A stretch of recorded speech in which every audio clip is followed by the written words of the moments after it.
আজকে শেয়ার করব মেলাতে সেকেন্ড টাইম গিয়ে আর কি জিনিস কিনেছিলাম সেটাই। দেখতেই পাচ্ছ দুটো স্লিং ব্যাগ তো কিনেছিলাম, যার মধ্যে এটা একটু ছোটোর মধ্যে ছিল। বাট এই ছোট ব্যাগগুলো না আমার জন্য বেশ কাজের। পুকাইকে তো স্কুল থেকে আনতে যেতে হয়, তো এই ব্যাগগুলো না বেশ কাজে লেগে যায়। দেখতে পাচ্ছ কীরকম লাগছে এটা নেওয়ার পর। আর এরপর ছিল এই ব্যাগটা, এটা না ক্রস বডি করে নিলে বেশ ভালো লাগে। আর এমনি সাইডে এটা অতটা ভালো লাগবে না, সাইডে আমি জাস্ট ক্রস বডি করে নিয়ে তোমাদের দেখালাম। বেশ সুন্দর কিউট দেখতে।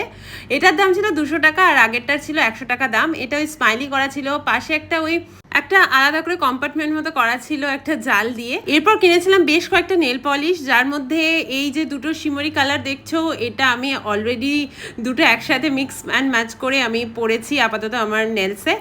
আর এরপর ছিল পুকাইয়ের জন্য একটা খেলনা, আমরা কিনবো আর পুকাইকে কিনে দেবো না সেটা তো হয় না। এই রিক্সাটা আমি কিনে দিয়েছিলাম। আর এরপর শুভজিৎকে কিনে দিয়েছিলাম এই টি শার্টটা, যার মধ্যে এই টেক্সটটা লেখা ছিল বেরোলেই খরচা। তো ব্যাস এই কটাই ছিল। চলো বাই।